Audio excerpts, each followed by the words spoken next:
This week, Governor Tom Wolf unveiled his eighth and final budget proposal, asking for the largest ever increase in aid for public schools, plus more money for direct care workers, higher education institutions, and college scholarships.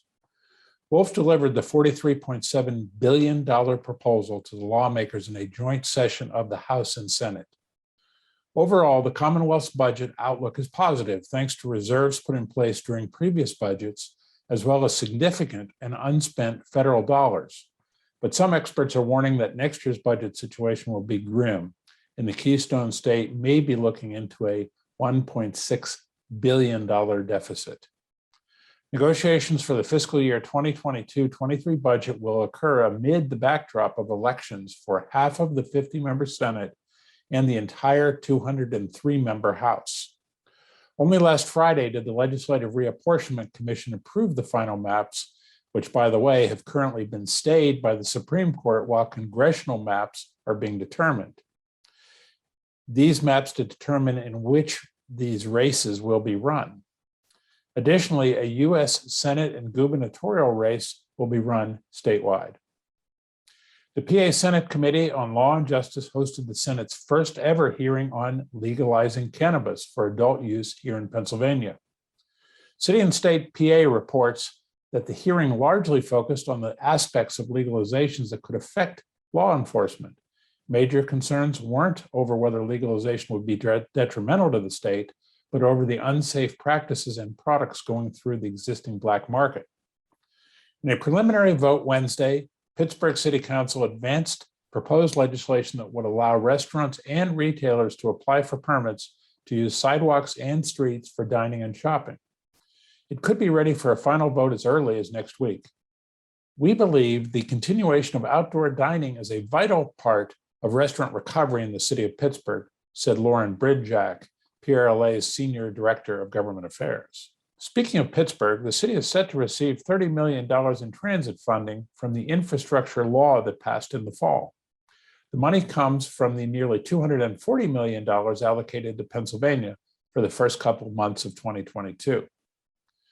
On the other side of the state, Philadelphia has lost 19,000 commuters and roughly 7% of its center city workforce in a move to remote work due to the pandemic, according to new data from Pew Charitable Trusts.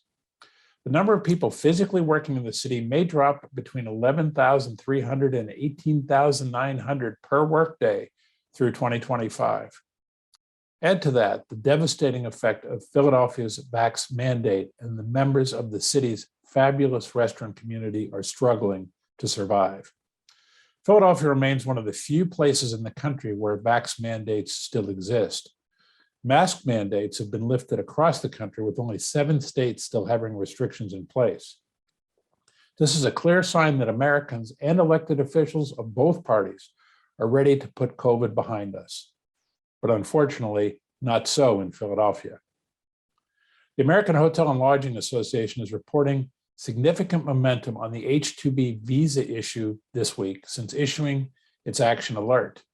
A bipartisan group of 34 senators is calling on the Department of Homeland Security and Department of Labor to release an additional 44,716 visas as soon as possible. The calls for more visas from Capitol Hill coincide with a Wall Street Journal editorial this week arguing that America's H-2B visa shortage is leading to fewer work opportunities for American citizens, eviscerating the notion that H-2B workers somehow take away jobs from our domestic workforce. According to a new recovery outlook from the World Travel and Tourism Council and Oxford Economics, U.S. domestic travel spending could reach more than $1.1 trillion in 2022, surpassing pre-pandemic levels by 11.3%. International travel spending could see growth of $113 billion during the year, reaching nearly $155 billion, 14% less than 2019 levels. Data suggests the tourism industry in the U.S. could reach $2 trillion in U.S. GDP contribution and exceed pre-pandemic levels by 6.2% in 2022. These findings, however, may be tempered by Thursday's Consumer Price Index, a key inflation measure which showed that prices are climbing at the fastest pace in nearly 40 years. Just as price pressures in some areas ease, inflation in other parts of the economy is picking up, said Sarah House, an economist at Wells Fargo. The upshot, she continues, is that inflation is likely to remain uncomfortably high. I hope you'll consider joining PRLA in Washington, D.C. from April 25th to 27th to be part of the industry's largest grassroots lobbying effort, the National Restaurant Association's Public Affairs Conference. Meeting with policymakers is critical to turning the tide from surviving the pandemic to thriving as an industry. In addition to meeting with lawmakers on Capitol Hill, conference attendees will hear from top political speakers and celebrate the industry at networking events. You can register using the link in the update. Lastly, Spot On, PRLA's preferred technology partner, has launched the hashtag #TipTheRealMVPs campaign. In honor of Super Bowl 56, Spot On will tip an extra $5.60 on every online order placed directly through its platform this Sunday, going directly to the restaurant fulfilling the order. It's Spot On's way to #TipTheRealMVPs of the big game. We applaud Spot On for recognizing the hardworking team members of our great industry.